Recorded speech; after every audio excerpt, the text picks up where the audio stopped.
எதிர்கட்சி தலைவர் திரு எடப்பாடி பழனிசாமி அவர்கள் குறிப்பிட்ட மாதிரி எல்லாம் காது தான் குத்துறாங்க. எல்லாம் காதணி விழான்னு அழகாக தான் சொல்லியிருக்காரு. காது குத்தல் காதணி விழா அப்படின்ற மாதிரி தான் இது பண்ணியிருக்கிறாங்க. ரெண்டாவது ஒரு பெருமை பீத்திக்கிறாங்களே இவங்க வந்து தமிழகம் முதல் மாநிலம் அப்படி இப்படின்லாம் சொல்லிட்டு கடன்ல முதல் மாநிலமா இருக்கு. 13 லட்சம் கோடி கடன்ல இருக்குது. ஸோ இந்த கடனை வச்சுக்கிட்டு எப்படி இது பண்ண போகுது? இது பெரிய ஒரு சாதனையா? இவங்க விவசாயிகள் வயிற்றில் அடிக்கக்கூடியவர்கள் தான் இந்த அரசு வந்து விவசாயிகள் மேல குண்டர் சட்டம் போட்டு விவசாயிகளை இது பண்றதுதான் இந்த அரசா இருந்துட்டு இருக்கு. விவசாயிகளுக்கு என்ன பண்ணிருக்கிறாங்க? விவசாயிகள் சொல்லக்கூடியது காமராஜருக்கு அடுத்தபடியாக இந்த விவசாயிகளுக்கோசரம் பாசன நீர் வசதிகள் எல்லாம் ஏற்பாடு செய்து அது செய்து கொடுத்த ஒரே முதல்வர் காமராஜருக்கு அடுத்து எடப்பாடி பழனிசாமி அவர்கள் தான். வரவு பாத்தீங்கன்னாக்கா 2 லட்சம், செலவு பார்த்தீங்கன்னா 3 லட்சம். இது எக்ஸஸாக தான் போகுது. இது வந்து ஸோ இந்த இதில் வந்து இவங்க எப்படி இவங்க வந்து மகளிர் உரிமை தொகைக்கு எப்படி இது வருவாய் அதை தங்களுடைய சாதனையாக சொல்கிறாங்க. இவ்வளோ நிதி பற்றாக்குறை இருந்தாலும் கூட நாங்கள் மகளிருக்கு 5000 கொடுங்க. வேற ஒரு இதுலேருந்து துறைக்கு உண்டான ரூபாய் எடுத்து இங்கே கொடுத்து சாதனைன்னு சொல்லிக்கிறதுல பெரிய இது கிடையாதுங்க.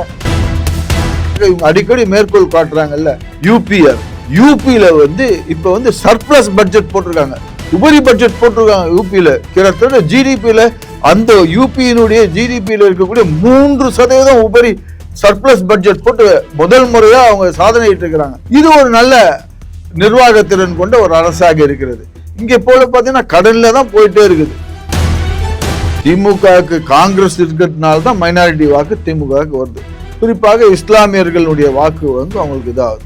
ஸோ இங்க காங்கிரஸ் அங்க போயாச்சுன்னா அதையும் விஜய் கட்சி இப்ப சொல்லக்கூடியது என்னன்னா விஜய் 15% அப்படின்னா இப்போ இன்னொரு மைனாரிட்டி வாக்கெல்லாம் போனா ஒரு 20% மேல அவருக்கு வந்து காங்கிரஸ் வந்துச்சுன்னா வரக்கூடிய வாய்ப்பு இருக்கு. ஆனா இதனால வந்து காங்கிரஸுக்கு வந்து அது சீட்டா கன்வெர்ட் ஆகும்னா விஜய் கூட காங்கிரஸ் போச்சுன்னா அது சீட்டா கன்வெர்ட் ஆகும்னா கன்வெர்ட் ஆகிறதுக்கு வாய்ப்புகள் மிக மிக கம்மி. இதனால திமுக காங்கிரஸ் தாவாக்க கூட திமுகக்கு மிகப்பெரிய ஒரு இழப்பு. அதனால்தான் அவங்க வந்து இவ்வளவு நாள் துணை முதல்வர் வந்து நமக்கு கை கொடுக்கும் சொல்லியிருந்தாரு. இன்னைக்கு கையை நம்பதோட காலை நம்பலான்றதுனால சோனியா காந்தி காலை பிடிச்சிட்டு இருக்கிறாங்க. இதுதான் இன்னைக்கு திமுகவுடைய கருத்து.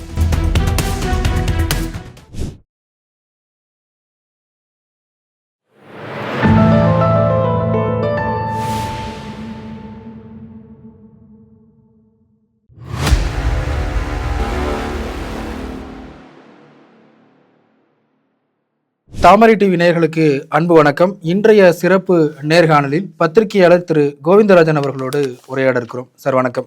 வணக்கம். தமிழ்நாடு அரசு இன்றைக்கு இடைக்கால பட்ஜெட்டை தாக்கல் செஞ்சிருக்கிறாங்க. தமிழக முதல்வர் இது குறித்து பேசும்போது ஒன்றிய அரசாங்கத்தினுடைய ஓரவஞ்சனைகள் எல்லாம் தாண்டி தமிழ்நாடு அரசாங்கம் சாதிச்சிருக்கு, இந்தியாவிலேயே முதன்மையான மாநிலமா தமிழ்நாடு இருக்கு அப்படின்னு முதல்வர் அவர்கள் குறிப்பிட்டிருக்காரு.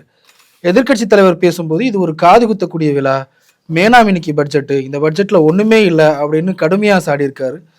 அண்ணாமலை அவர்கள்ட்ட கேட்கும்போது கூட ஏழைகளின் விவசாயிகளின் வயிற்று அடிக்கிறதுக்கு எதுக்கு இப்படி ஒரு பட்ஜெட்டு அப்படி அவரும் சாடி பேசியிருக்காரு. முதல் கட்டமா நீங்க எப்படி பார்க்கறீங்க சார்? அதாவது இது வந்து இடைக்கால பட்ஜெட் தான், இன்ட்ரிம் பட்ஜெட். ஸோ இந்த இன்ட்ரிம் பட்ஜெட்ல வந்து பொதுவாக வந்து எந்த விதமான ஒரு திட்டங்களோ இல்லை ஒரு புதிய அறிவிப்புகளோ இடம் பெறாது. அதுதான் மரபு. இதில் வந்து என்னென்னா அரசு செய்த சாதனைகளை என்னென்ன அப்படின்றத சொல்லுவாங்க. பல்வேறு துறைகளுக்கு நிதி ஒதுக்கீடு, அதாவது அடுத்த அரசு வர வரைக்கும் செயல்படுத்தணும். அதாவது என்னென்னா சம்பளம் கொடுக்கணும், சம்பளம் கொடுக்கறதா இருந்ததுன்னா இப்போ மார்ச் மாதம் முடிஞ்சது, சம்பளம் கொடுக்கறதா இருந்தால் அதுக்கு நிதி ஒதுக்கி இருந்தால் தான் சம்பளத்தை கொடுக்க முடியும். ஸோ அதனால நிதி எந்தெந்த துறைக்கு இல்லாமல் அந்த துறைக்கு நிதியை ஒதுக்கீடு செய்து இது பண்ணக்கூடியது தான் இந்த இடைநிலை பட்ஜெட். இடைநிலை நிதி அறிக்கை இதுக்கு தான் வந்து தாக்கல் செய்யக்கூடியது. இதில் பார்த்தீங்கன்னாக்கா எல்லாம் வந்து ஒரு எதிர்கட்சி தலைவர் திரு எடப்பாடி பழனிசாமி அவர்கள் குறிப்பிட்ட மாதிரி எல்லாம் காது தான் குத்துறாங்க. எல்லாம் காதணி விழான்னு அழகாக தான் சொல்லியிருக்காரு. காது குத்தல் காதணி விழா அப்படின்ற மாதிரி தான் இது பண்ணியிருக்கிறாங்க. ஸோ இதில் வந்து அவங்க வந்து முதல்வர் சொல்லக்கூடிய குற்றச்சாட்டு முற்றிலும் மறுக்கிறேன். இங்கே வந்து பார்த்தீங்கன்னாக்கா அவர் ஒன்றிய அரசு மத்திய அரசு நிதி எதுவுமே கொடுக்கல, ஓலை வஞ்சனம் பண்ணியிருக்குதுன்னா அப்ப கொடுத்த நிதியெல்லாம் எங்க? மத்திய அரசுலேருந்து பார்த்தீங்கன்னாக்கா இந்த ஆட்சி வந்ததுலேருந்து அதான் 2021-22 வரி இங்கேருந்து வரக்கூடிய வரி பகிர்வு அந்த நிதி மத்திய அரசுல இருந்து தான் வருது. 2021-22 37,458 கோடி, 2022-23 38,737 கோடி, 2023-24 47,000 கோடி, 2024-25 52,491 கோடி, 2025-26 56,819 கோடி. இப்ப 2026 கூட மத்திய அரசு நிதி வந்து வர வேண்டிய நிலுவையில் இருக்கிறது, வரி இருக்கக்கூடிய நிலுவையில வர வேண்டியது நமக்கு 62,531 கோடி. ஸோ இவ்வளோலாம் மத்திய அரசு கொடுத்தோம். இதை பத்தி ஏன் வாய திறக்க மாட்டேன்றாரு அவரு? இவ்வளவு கொடுத்துருக்காங்கல்ல, இந்த பணம்லாம் இப்ப எங்க போச்சு? வரலையா? அப்ப வரலன்னு சொல்லட்டுமே. இது மத்திய அரசு அவங்க கொடுக்கக்கூடிய இந்த தகவல். ரெண்டாவது, ஒரு பெருமை பீத்திக்கிறாங்களே இவங்க வந்து தமிழகம் முதல் மாநிலம் அப்படி இப்படின்லாம் சொல்லிட்டு, கடன்ல முதல் மாநிலமா இருக்கு. கடன் இப்ப பாத்தீங்கன்னாக்க இந்த பட்ஜெட் தாக்கல் செய்து முடிச்சோம். இந்த 2026-27 கடனுடைய அது நிதியமைச்சர் அவர் சொல்லக்கூடிய தரவுகள் பிரகாரம், அவர் சொல்லக்கூடிய அறிக்கையில சுட்டி காட்டக்கூடிய கடன் பாத்தீங்கன்னா 10,71,000 கோடி கடன். இந்த கடன் பாத்தீங்கன்னாக்க கடன்ல வந்து ரெண்டு முக்கியமான கடன் வந்து அரசுக்கு இருக்கக்கூடிய அந்த கடன் இதுல சேர்க்கல. ஒன்று இந்த இபி மின்சார வாரியத்துக்கு வந்து ஏகப்பட்ட கடன்ல இருக்குது. அதுக்கப்புறம் போக்குவரத்து துறை, இந்த ரெண்டு துறையை சார்ந்த கடன் ஏறத்தாழ ஒரு 3 லட்சம் கோடி இருக்குது. அந்த 3 லட்சம் கோடி இதுல சேர்க்கணும், அதை சேர்க்கல இது வரைக்கும். அப்படி அந்த மின்சார வாரியமும் போக்குவரத்து துறை 3 லட்சம் கோடியை சேர்த்தீங்கன்னா ஏறத்தாழ 13 லட்சம் கோடி கடன்ல இருக்குது. ஸோ இந்த கடனை வச்சுக்கிட்டு எப்படி இது பண்ண போகுது? இது பெரிய ஒரு சாதனையா? இவங்க சொல்லுவாங்க, சும்மா ஊட்டிட்டு இருப்பாங்க சாதனை. இந்த சாதனை இவங்க சொல்லக்கூடிய மீண்டும் மீண்டும் திமுக வைக்கக்கூடிய வாதம் என்ன சொல்லுவாங்க? நாங்க 11.2% வளர்ச்சி அடைந்திருக்கிறது தமிழ்நாடு அப்படின்னு சொல்லுவாங்க. வாஸ்தவம், உண்மை. இந்த வளர்ச்சி இவங்களாலையாவது இது இதுக்கு முன்னாடி ஆண்ட கட்சி அவங்க செய்த, அவங்க போட்ட அடித்தளம், அவங்க செஞ்சதெல்லாம் இவங்க வந்து எடுத்து இவங்க சாதனையா சேர்த்து இது பண்ணியிருக்காங்க. ஸோ அதனால கடனை எப்படி இவங்க இந்த வேளாண் துறை அமைச்சர் பேசும்போது தரிசு நிலங்களை கூட நாங்கள் விளைநிலங்களா மாத்திருக்கோம் அப்படின்னு பேசுறாரு. அப்படி இருக்கிறதெல்லாம் ஏன் அப்ப விவசாயிகள் போராட்டம் பண்றாங்க? ஏன் விவசாயிகள் இதில் இது பண்ணி விவசாயிகள்லாம் கொதிச்சிருக்காங்க, அப்படியே கொதித்து எழுந்திருக்கிறார்கள். பருவமழை வந்திருக்கிறப்ப தஞ்சை மாவட்டம் டெல்டாக்காரன்றாரு. அந்த தஞ்சை மாவட்டத்தில் போனால் அந்த பருவமழை வந்திருந்தப்ப மழையில அந்த நெல் பயிரெல்லாம் அப்படியே நனைஞ்சு போய் தானுச்சு. அப்போ வந்து வாயை திறக்கலையே, ஏன் இது போல இது பண்ணிட்டு இருந்தாங்க? இவங்க விவசாயிகள் வயிற்றில் அடிக்கக்கூடியவங்க தான் இந்த அரசு வந்து விவசாயிகள் மேல குண்டர் சட்டம் போட்டு விவசாயிகளை இது பண்றது தான் இந்த அரசா இருந்துட்டு இருக்கு. விவசாயிகளுக்கு என்ன பண்ணிருக்கிறாங்க? விவசாயிகள்லாம் இன்னைக்கு நான் போய் பல்வேறு இடங்கள்ல விவசாயிகளை சென்று பார்த்தப்ப விவசாயிகள் சொல்லக்கூடியது, காமராஜருக்கு அடுத்தபடியாக இந்த விவசாயிகளுக்கோசரம் பாசன நீர் வசதிகள்லாம் ஏற்பாடு செய்து அது செய்து கொடுத்த ஒரே முதல்வர் காமராஜருக்கு அடுத்து எடப்பாடி பழனிசாமி அவர்கள் தான். அது வந்து அத்திக்கடு, அவனாசி அந்த நீர்வழி பாதையா இருக்கட்டும், பல்வேறு நீர்நிலைகள்லாம் வந்து மேம்படுத்தி குடிமராமத்து நாயகன் என்ற பெயர் அவர் தான் எல்லாம் பண்ணியிருக்காரு. அவர் தான் விவசாயிகளுக்கு அவர் வந்து உறுதுணையா இருந்து செய்தவர் திரு எடப்பாடி பழனிசாமி அவர்கள் தான். இவர் வந்து விவசாயிகளை குண்டர் சட்டத்துல எல்லாம் உள்ள போடுறாரு. இவர் வந்து என்னத்த விவசாயிகளுக்கு பண்ணிட்டு இருக்கிறாரு? அந்த ஈரப்பதம் வந்து 22% மத்திய அரசு அழுத்தம் கொடுத்தாரா? அவரு கொடுத்து வாங்க வச்சாரா? அந்த ஈரப்பதம் வந்து இது பண்ணி, அதான் விவசாயிகள் ரொம்ப நாள கோரிக்கை வச்சிருக்காங்களே. அதுக்கப்புறம் நெல் கொள்முதல் பண்ற இடத்துல பல்வேறு இடைத்தரகர்களுக்கு கமிஷன் கொடுக்க வேண்டியதா இருக்குது. அதுக்கெல்லாம் வழிகாட்டி இருக்கிறாரா இந்த அரசு? இதெல்லாம் சும்மா விவசாயிகளுக்கு. இந்த பட்ஜெட்ல கூட 5,000க்கும் மேற்பட்ட கோடி வந்து வேளாண்மை துறைக்கு ஒதுக்கி இருக்கிறாங்க. ஏங்க எல்லாமே வந்து ஒரு இதுவாக, நான் ஒன்றும் முழுசா வேளாண்மை பட்ஜெட் நான் முழுசா ஒன்றும் பார்க்கல. அதனால நான் வந்து மற்றவங்க சொன்னதை வச்சுட்டு தான் இது பண்ணேன். ஃபுல் விவரங்கள் எனக்கு தெரியாது, பார்த்த உடனே கருத்துக்களை தெரியும். பட் ஜென்ரலா பார்த்தீங்கன்னால இந்த அரசுல வந்து விவசாயிகளுக்கு எந்த விதமான ஒரு இதுவும் செய்யல. அந்த நீ சொல்லக்கூடிய பல்வேறு நிதி ஒதுக்கீதுக்கெல்லாம் எதுக்கோசம் ஒதுக்கி இருக்காங்க, இது வந்து பார்த்துட்டு அதுக்கப்புறம் என்னுடைய இதை வந்து நான் சொல்றேன். பட் இது வரைக்கும் இந்த வேளாண்மை பட்ஜெட்டை பொறுத்து நான் ஒன்றும் முழுதுமா ஒன்றும் பார்க்கவே இல்லை. பட் பொதுவாகவே இந்த அரசு வந்து விவசாயிகளுக்கு துரோகம் செய்து விவசாயிகள் வயிற்றிலே அடிக்கக்கூடிய அரசாகத்தான் இதை பார்க்க நேர்கிறது. அதே போல இந்தியாவிலேயே அதிக கடன் வாங்கக்கூடிய மாநிலமா தமிழ்நாடு முதன்மையா இருக்கு. கூடுதலா வந்து பொதுத்துறை நிறுவனங்கள் மிக மோசமான நட்டத்தை சந்திக்கக்கூடிய மாநிலங்கள்ல முதன்மையானதா தமிழ்நாடு இருக்கும்னு எடப்பாடி பழனிசாமி கூடுதலா சேர்த்து சொல்றாரு. ஆனா இன்னொரு பக்கம் திமுகவினர் இதெல்லாம் மிகைப்படுத்தப்பட்ட கற்பனையான பொய் அப்படின்னு சொல்லி சொல்றாங்க. எப்படி இதை வித்தியாசப்படுத்திக்கிறது?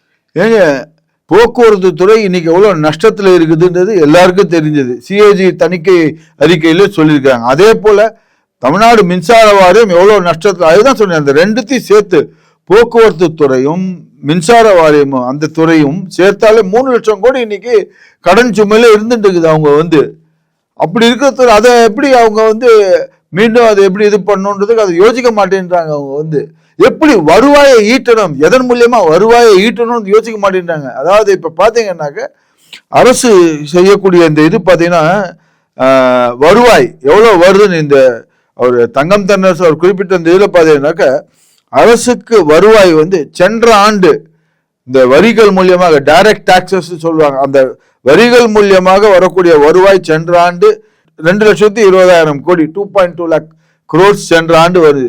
இந்த ஆண்டு பாத்தீங்கன்னா அந்த வருவாயே கம்மியா இருக்குது. அவங்க சொல்லிக்கிறாங்க வருவாய் கம்மியா இருக்குன்ட்டு. இந்த ஆண்டு பாத்தீங்கன்னா 2,06 கோடி தான் வருவாய் வந்திருக்குன்றாங்க. அதுக்கப்புறம் நிதி பற்றாக்குறை இருக்குன்றாங்க. நிதி பற்றாக்குறை பிஸ்கல் டெபிசிட் பாத்தீங்கன்னாக்க 1,21,94,000 கோடி பிசிக்கல் டெபிசிட்ன்றாங்க. அதுக்கப்புறம் ரெவென்யூ டெபிசிட் 48,696 இதுங்க.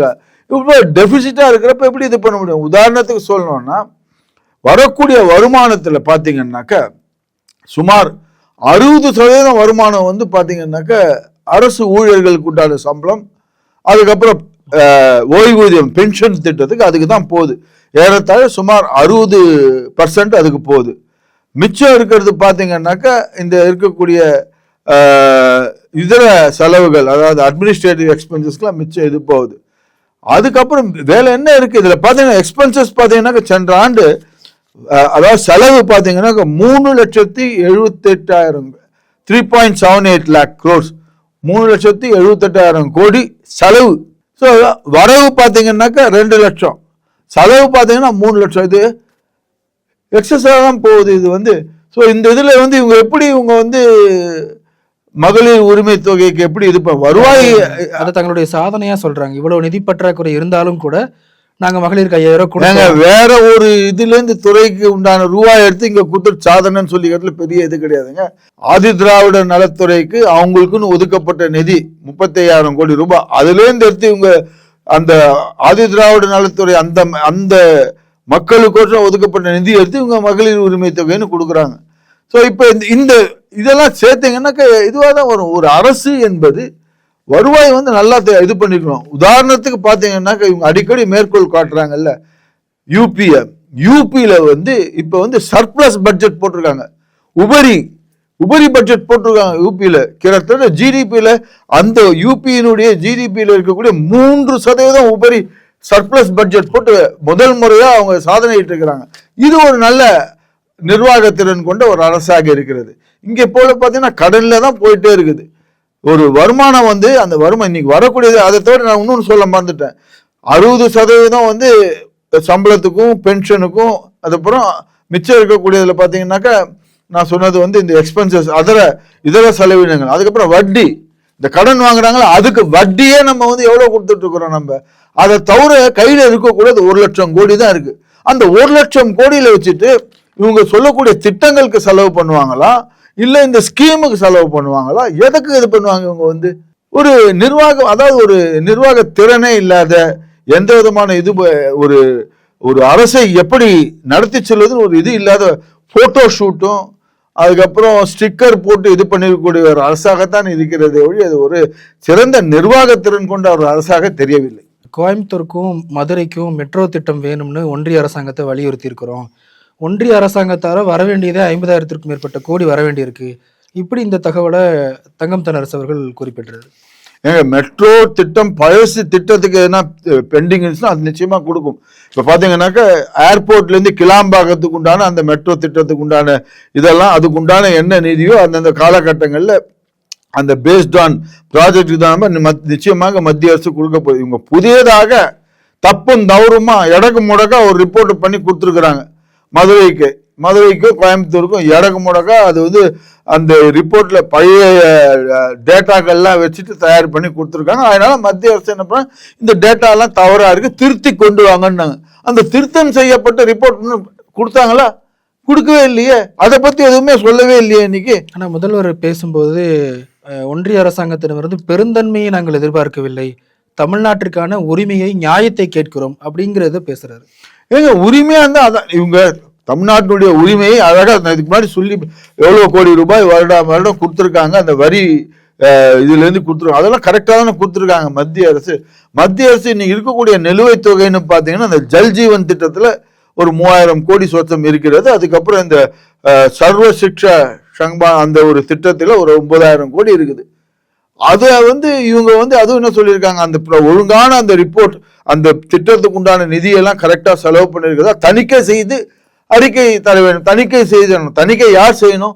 சிஏஜி தணிக்கை செய்து அவங்களுக்கு ரிப்போர்ட் பண்ணி இது பண்ணும். அது உண்மை பண்ணாத இருக்கிறப்ப ஒரு அரசு எப்படி கொடுக்க போடுங்க? இவங்க செய்யக்கூடிய அந்த திட்டங்கள்லாம் இதுக்கோசம் தான் இதை பைசா சதவீதம் செய்து தணிக்கை செய்து அந்த ரிப்போர்ட்டை கொடுத்தா கொடுக்க போறாங்க. அது ஒன்றும் தணிக்கை இவங்க பேர்ல குறைய வச்சுட்டு மத்திய அரசுல தரலாறுனா எப்படி இதுவா இருக்கும்? இது எப்படியும் நாளைக்கு எல்லா பத்திரிகைகள்லையும் தமிழ்நாடு அரசாங்கத்தினுடைய சாதனைகள்னு முதல் பக்க விளம்பரம் இடம்பெறும் நினைக்கிறேன். நீங்க எப்படி நினைக்கிறீங்க சார்? அதாவது இங்க இருக்கக்கூடிய எல்லா ஊடகங்களும் அது பத்திரிகை தர்மம் பிரகாரம் நடக்கிறது கிடையாது. எல்லா ஊடகங்களும் ஒரு குடும்பத்தின் கட்டுப்பாட்டில் தான் இருக்கிறது. அந்த குடும்பத்தின் கட்டுப்பாட்டு அங்க இருக்கக்கூடிய அந்த பேனா நிறுவனம் என்ன சொல்கிறதோ அதைத்தான் அவங்க இது பண்ணுவார்கள். ஸோ இதை மக்கள் பார்த்துட்டு இருக்கிறார்கள். மக்கள் அவங்க எல்லாம் பார்த்துட்டு இருக்காங்க. மக்கள் இதுக்கு உண்டான இது என்னன்றது அவங்க முடிவு எடுக்க போறாங்க. இதே தான் ஒரு இதுலயும் இவங்க சொல்லிட்டு இருந்தாங்க. எல்லா இதுலயும் பார்த்தீங்கன்னாக்க இந்த ஊடகம் தான் 4வது தூண், ஜனநாயகத்தின் 4வது தூண். ஸோ அவங்க செய்யக்கூடிய கடமையை நேர்மையாக செய்தால் எல்லாம் இது. ஆனா இவங்க தான் இந்த ஒரு நிறுவனத்தின் கட்டுப்பாட்டில் இருக்கிறதுனால இது எதிர்பார்த்தது தான். நாளைக்கு எல்லாம் ஆஹா ஓஹோ அப்படின்னு பெருமையா பேசிக்கூடனா எதிர்பார்க்கக்கூடிய ஒரு இதுதான் இது. அதே போல திமுக கூட்டணிக்குள்ள ஒரு பெரிய கலவரமே நடந்துகிட்டு இருக்கு. இன்றைக்கு தமிழகத்திற்கு கேசி வேணுகோபால் கலந்துட்டு இருக்கிறாரு. மாணிக்கம் தாகூர் தொடர்ந்து நான் தலைமையிட்ட சொல்லிட்டேன், நான் கேட்க தான் செய்வேன், திருப்பி அடிப்போங்கிற அளவுக்கு ரொம்ப கடுமையான வார்த்தைகளை பேசுறாரு. செல்வ பிறந்தகை இப்படிலாம் பேசாதீங்கன்னு சொல்றாங்க. காங்கிரஸ் எப்படி சார், என்ன இதுல இருக்கிறாங்க சார்? அதாவது இன்றைக்கு இந்த கூட்டணி திமுக காங்கிரஸ் அந்த கூட்டணிக்குள்ள அதாவது இவ்வளவு நாளா வெளியே தெரியல, இப்ப வெளியே தெரிய ஆரம்பிச்சது. கத்திரிக்காய் முத்துச்சுன்னா சந்தைக்கு வரும்னு ஒரு பழமொழி சொல்லுவாங்க. இன்னைக்கு எல்லாம் ஒற்ற வெளிச்சமாக ரோட்ல போறோம் யாரை கேட்டாலும் இன்னைக்கு சொல்றாங்க காங்கிரஸ் திமுகக்குள்ள இருக்கக்கூடிய அந்த விரிசலை பத்தி. ஆனா ராகுல் காந்தி சொல்லி தான் மாணிக்கம் தாகூர் பேசுறாரு அப்படியும் சிலர் கேட்கறாங்களே சார். அதாவது இருக்கும் சார். அதாவது அவர் ஒரு கொரோடா, ஒரு மாணிக்கம் தாக்கூர் அந்த கட்சியினுடைய கொரோடா. அவர் மேலிடம் சொல்லாதது போல சொல்லுவாரா? அவர் ஒரு கட்சியில் கொரோடாவா இருக்கப்பட்டவர். அவருடைய ஆதங்கத்தை வெளியிட்டிருக்கிறார். அவர் இன்ஃபேக்ட் ஒரு முன்னாடி 2000 அந்த மைனாரிட்டி திமுக இருக்கு அப்பவே இவங்க கேட்டிருக்கணும் ஆட்சியில பங்கு. அப்ப ஏதோ ஒரு காரணத்தினால விட்டாங்க அதை. ஏன்னா அப்ப மத்தியில காங்கிரஸ் ஆட்சி, இங்க இவங்க அது ஏதோ ஒரு சமரச போக்குல அவங்க விட்டு இது பண்ணிட்டாங்க. ஆனால் இப்ப அதை அவங்க கையில் எடுத்திருக்காங்க. இந்த கூட்டணி வரக்கூடிய செய்திகள் என்ன வருதுன்னாக்க காங்கிரஸ் அவங்களுடைய கோரிக்கை நிறைவேற்றப்படாவிட்டால் அவங்க வெளியேறதுக்கு உண்டான வாய்ப்புகள் தான் இருக்கின்ற மாதிரி தான் செய்திகள் வருது. அவங்களுடைய கோரிக்கை ஆட்சியில் பங்கு, அதிகாரம், அப்புறம் 40 தொகுதி கேட்குறாங்க. அது உடன்பட்டால் நாங்கள் இந்த இதில் கூட்டணியில் இருக்க சம்மதிப்போம் அப்படின்ற மாதிரி தான் எல்லாருடைய காங்கிரசினுடைய பெரும்பான்மையான தொண்டர்கள் நிர்வாகிகளுடைய கருத்தாக தெரியுது. செல்வ பெருந்தகையை தவிர அவர் மாத்திரம்தான் திமுகவின் ஒரு அங்கமாக திகழ்கிறார். சார், இன்னொரு பக்கம் டெல்லியில போய் காங்கிரஸுடைய மூத்த தலைவர் மணிசங்கர் ஐயர் ஸ்டாலின் அவர்களை நான் காமராஜர் மாதிரி பார்க்கிறேன், இந்தியா கூட்டணிக்கு ஸ்டாலின் தான் தலைமை தாங்கணும் இப்படிலாம் பேசியிருக்கிறாரு. அவர் என்ன பின்புலத்தில் அப்படி பேசுறாரு சார்? அவர் இவ்வளவு நாளா எங்க போனாரு? காங்கிரஸ் தான் இருக்காரா? திடீர்னு இப்ப வந்திருக்கிறாரு.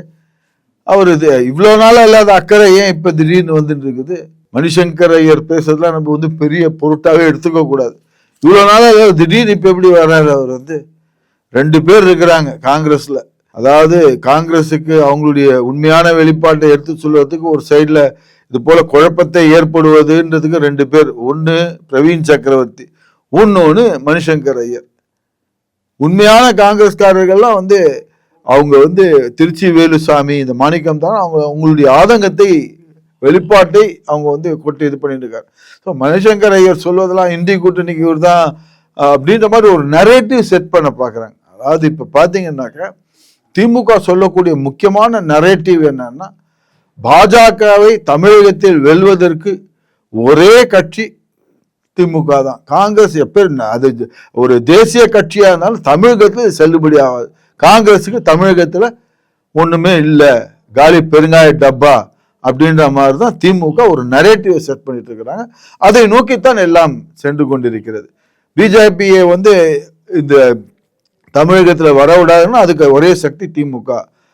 அதுக்கு மணிசங்கர் ஐயர் நல்லா முட்டு கொடுத்து தமிழகத்தில் மாத்திரம் இல்லை இந்திய அளவிலேயே பாஜக எதிர்த்து இது பண்ணக்கூடிய ஒரே இது கட்சின்னா திமுக தான். அதனால தான் இந்திய கூட்டணி தலைவராக இருக்கணும். அவர் நல்லா முட்டு கொடுக்குறாரு திமுக அவர். சார், ஆனால் என்னதான் இருந்தாலும் இதை விட கடுமையாக திமுகவும் காங்கிரஸும் சண்டை போட்டிருக்கிறாங்க. ஆனால் கடைசி நேரத்தில் அவங்க ஒரு பங்கு ஒரு அட்ஜஸ்ட்மெண்ட்டுக்கு வந்துருவாங்க அப்படின்னு சொல்றாங்களே சார். அதாவது அது இருந்த காலகட்டங்கள் வேறு.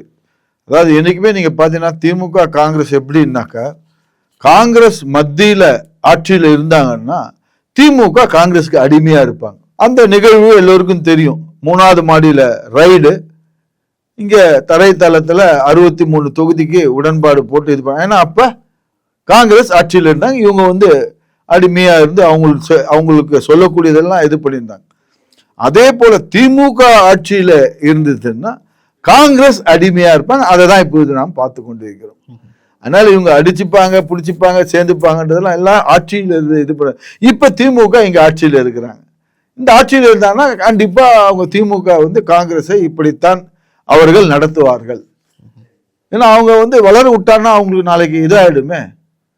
நாளைக்கு அவங்க கிட்ட இருக்கிற ஒரே திமுக கிட்ட இருக்கக்கூடிய ஒரே இது என்னன்னா பிஜேபி உள்ள வந்துடும், பிஜேபி அதை சொல்லியே தான் இது பண்ணாங்க. பிஜேபி எதிர்க்கிறதுனா நாங்க ஒருத்தவங்க தான் அப்படின்ற மாதிரி நரேட்டிவ் சொல்லி இது பண்ணிட்டு இருக்கிறாங்க. ரெண்டாவது சென்ற தேர்தலில் வந்து முழுக்க அதே மாணிக்கம் தாக்கூர் சொல்லியிருக்கார், முழுக்க தொகுதி பங்கீடெல்லாம் பார்த்ததெல்லாம் அந்த வியூக அமைப்பு அந்த பிரசாந்த் கிஷோர் அவர் தான் பார்த்துட்டு இருந்தாரு அப்படின்னு. அப்ப திமுக யாருமே இன்வால்வ் ஆகல. ஆனா இந்த முறை அவரு மருமகன் இருக்கிறார், கிச்சன் கேபினெட்ல இருக்குன்னு நிறைய இதெல்லாம் வருது. ஸோ அதனால காங்கிரஸுக்கு இப்படிதான் திமுக நடத்துவாங்க. காங்கிரஸ் ஒருவேளை பிரிஞ்சு தாவேக்கா பக்கம் போகுதுன்னா அது காங்கிரஸ்க்கு எந்த அளவுக்கு வெற்றி வாய்ப்பா இருக்கும்? ரெண்டாவது, காங்கிரஸ் வந்து பிரிந்தாலே வந்து திமுக வந்து காங்கிரஸை ரெண்டா உடைச்சிருவாங்க. இன்னொரு காங்கிரஸ், ஒரு இந்திரா காங்கிரஸ், ஒரு காமராஜர் காங்கிரஸ் மாதிரி இன்னொரு காங்கிரஸை உண்டாக்கிடுவாங்க. இப்படி பல்வேறு வியூகங்கள் சொல்லப்படுது. எப்படி பார்க்குறீங்க சார்? இதுல எப்படி இது பண்றேன்னு, இப்ப ஒருவேளை காங்கிரஸ் பிரிந்து தாவாக்காவிடம் சென்றால் ஸோ மைனாரிட்டி வாக்குகள் அத்தனையும் இப்ப ஃபுல்லா இப்ப திமுகவுக்கு காங்கிரஸ் இருக்கிறதுனால தான் மைனாரிட்டி வாக்கு திமுகவுக்கு வருது. குறிப்பாக இஸ்லாமியர்களுடைய வாக்கு வந்து அவங்களுக்கு இதாகுது. ஸோ இவங்க காங்கிரஸ் அங்க போயாச்சுன்னா அதையும் விஜய் கட்சி இப்ப சொல்லக்கூடியது என்னன்னா விஜய் 15% அப்படின்னா இப்ப இன்னொரு இந்த மைனாரிட்டி வாக்குலாம் போனா ஒரு 20% மேல அவருக்கு வந்து காங்கிரஸ் வந்துச்சுன்னா வரக்கூடிய வாய்ப்பு இருக்குது. ஆனா இதனால வந்து காங்கிரஸுக்கு வந்து அது சீட்டா கன்வெர்ட் ஆகும்னா, விஜய் கூட காங்கிரஸ் போச்சுன்னா அது சீட்டா கன்வெர்ட் ஆகும்னா கன்வெர்ட் ஆகிறதுக்கு வாய்ப்புகள் மிக மிக கம்மி. ஸோ பர்சன்டேஜ் வரும், ஆனா சீட்டு கன்வெர்ட் ஆகாது. இதே வந்து திமுகவுக்கு என்ன நஷ்டம், காங்கிரஸ் ஒருவேளை போச்சுன்னா, நீங்க கேட்ட கேள்வி அருமையான கேள்வி. ஒருவேளை இது ஆகி போச்சுன்னா இவங்க வந்து உடையறதுக்கு உண்டான வாய்ப்புகள் அதிகமாகத்தான் இருக்கும். ஏன்னா ஆனா அப்ப இருந்த லீடர்கள்லாம் ஒரு மாதிரி இதுவா இருந்திருக்கிறாங்க. இப்போ வந்து காங்கிரஸ் வந்து அது போல போச்சுன்னா காங்கிரஸ் பிஜேபி இதை தான் எதிர்பார்த்துட்டு இருக்கிறாங்க. ஸோ பிஜேபி வந்து இதை வந்து ஒரு உடனடியாக இதை பிடித்துக்கொண்டு தேசிய லெவல்ல அவர் மோடியினுடைய அந்த கனவு நினைவாகிவிட்டு, மோடி என்ன சொல்லியிருக்கிறார், காங்கிரஸ் முக்த் பாரத் அப்படின்னு தான் அவர் சொல்லிட்டு இருக்கிறார். காங்கிரஸ் அவருடைய நோக்கம் அது போல இது ஆயிடுச்சுன்னா அவங்க பிஜேபியுடைய இது வெற்றி அடையதா மாதிரி தான் ஆகும். ஸோ அதனால காங்கிரஸ் இது போல பிரியறதுக்கு நிச்சயமாக அந்த தனியா இது போடுறதுலாம் இது பண்ணி அது வரக்கூடிய வாய்ப்புகள் மிக மிக கம்மி தான். அந்த வாய்ப்பு அது போல தனியா கட்சி ஆரம்பிச்சு பிரிஞ்சு வந்ததெல்லாம் எப்படி குமரி அனந்தன் அந்த காலத்துல ஒரு கட்சி ஆரம்பிச்சு அவர் தனிப்பட்ட நபராக தனிப்பட்ட செல்வாக்கில் அவர் வந்து வெற்றி பெற்று இது பண்ணியிருந்தாரு. அது போல இன்னைக்கு வந்து பார்க்கறதுக்கு ரொம்ப ரொம்ப அரிது. அதே போல்தான் ஒரு சிதம்பரம் வந்து காங்கிரஸ் விட்டு பிரிஞ்சு காங்கிரஸ் ஜனநாயக பேரவைன்னு ஆரம்பிச்சாரு. அதுக்கப்புறம் அது போனி ஆகலன்னு திருப்பி காங்கிரஸுக்கே வந்து சேர்ந்து இது பண்ணிக்கிட்டார். ஸோ அதனால காங்கிரஸை பிரியதற்கு, கட்சி உடைவதற்கு வாய்ப்புகள் மிக மிக குறைவு. ஏன்னா கட்சியில் இன்னைக்கு அந்த கட்சியா இருக்கா? ஃபர்ஸ்ட் ஆஃப் ஆல் எவ்வளோ தொண்டர்கள் இருக்காங்க, எல்லாருமே தலைவர்கள் தான். அந்த கட்சியெல்லாம் போயிடுச்சு, அந்த காலத்தோட போயிடுச்சு. அது வந்து அது அதனால வந்து பிரிஞ்சு இது பண்ணுறதுன்ற வாய்ப்புகள் ரொம்ப ரொம்ப கம்மி. ஸோ இதனால திமுக, காங்கிரஸ் தாவாக்க போனால் திமுகவுக்கு மிகப்பெரிய ஒரு இழப்பு. அதனால்தான் அவங்க வந்து இவ்வளோ நாள் துணை முதல்வர் வந்து கை நமக்கு கை கொடுக்கும் சொல்லியிருந்தாரு. இன்னைக்கு கையை நம்புறதோட காலை நம்பலான்றதுனால சோனியா காந்தி காலை பிடிச்சிட்டு இருக்கிறாங்க. இதுதான் இன்னைக்கு திமுகவுடைய கதி.